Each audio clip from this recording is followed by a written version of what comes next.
Dear Laura, back in the olden days, from about 1952 to 1961, there was a popular TV show called This Is Your Life. The honored guest would be brought to a place near the studio under false pretenses. Then the host of the show, Ralph Edwards, would have them brought to the studio up on stage where he would announce their name and say, "This is your life." Then he would describe events in the person's life, and occasionally someone would describe an event from backstage and eventually come from behind the curtain. A former teacher, a neighbor, a boss, etc., to surprise the honored guest. There's not going to be anyone backstage this time, but Laura Elizabeth Owen Wenninger, this is your life. You were born on August 29, 1966, at St. John's Hospital in Santa Monica, California, to Betty Lou Jorgensen Owen and Don Buchanan Owen. Your maternal grandmother, Elizabeth Jorgensen, had stayed as long as possible awaiting your birth before she had to return to Des Moines, Iowa, leaving on Sunday, August 28th, because she had to be in her fourth grade classroom the following morning. After having waited for 10 days beyond your due date, you then made a very fast entry, arriving before the doctor could even get to the hospital. You were born at a time when frosted hair was quite in vogue, and you had frosted hair. You were the admiration of all the nurses in the hospital. Back home, the elderly woman next door remarked to your mother that in all her years she had never heard a baby with such a demanding cry. You were strong-willed from the very beginning. Developmentally, you progressed right on time, and you were always a charmer that people would stop to admire, which always made your mother very proud. Some of your earliest outings were to Futaba, the Japanese restaurant, where you developed an early taste for Japanese cuisine, especially sushi. You always had a creative way with words. Washcloth was cloth wash. High heels were he-hiles. The most puzzling was your word for aluminum foil, bola.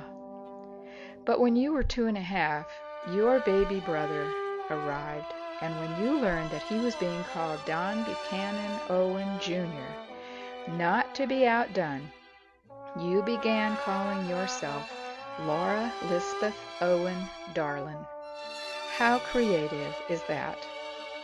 Later on, you created some imaginary friends, the most memorable of which was Aaron Kondisher. Always a giving child, when your mother had her 40th birthday, you prepared a dinner, made a cake, got you and your brother dressed in your Sunday school clothes, and gave her a proper celebration. You also loved animals, having a cereal menagerie consisting of pet mice, kittens, a rabbit, and dogs. Each loss was a devastating event for you. In fact, when your parents divorced, when you were about 8 years old, you grieved more for the loss of your dog than you did for the fact that you had moved away from your dad. When you were in junior high, your mother married again. Alvin Yamashiro was a man from Hawaii who was raising his daughter Allison, who was 5 years younger than you. Those next several years provided a stable family for everyone. Alvin was an athlete who encouraged everyone to develop their athletic skills. Since you ultimately grew to almost 6 feet tall, you were a natural for volleyball. Alvin made sure that you developed your skills through playing club volleyball. Unfortunately, your high school coach soon showed her dinosaur techniques, and since you obviously knew more than she did about the game, the only way she knew to cope with you was to take you out of crucial games at crucial moments. Alvin and your mother were livid, but you took it in stride and didn't let her get to you. Nothing ever made your mother more proud than the thrill of watching you play volleyball. You graduated from Claremont High School with the class of 1985, staying alive in '85.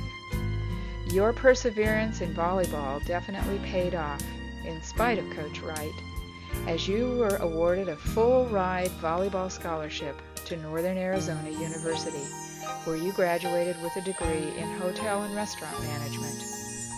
They say success is the best revenge. While you were attending NAU, you became an avid skier, and it was there that you met Joel Weniger, whom you eventually married.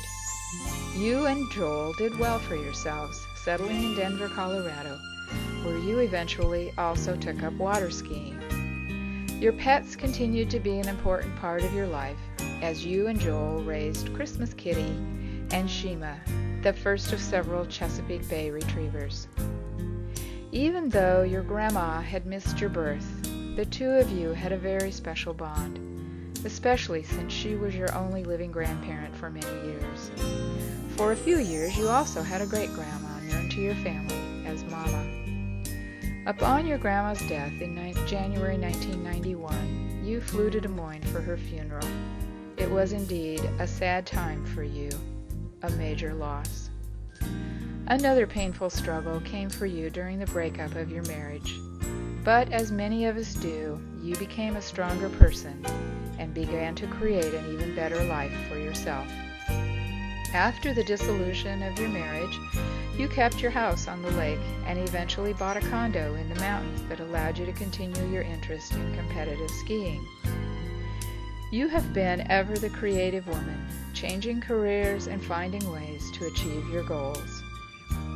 It was while staying at your mountain condo in Frisco that you met Paul Heffernan, known to friends as Irish. Irish shares your enthusiasm for the mountains and for water skiing, offering you the opportunity to find happiness in a relationship. Ever a dog lover, you and Irish are now raising two Chesapeakes, Brewski and Cheyenne, or Shiny.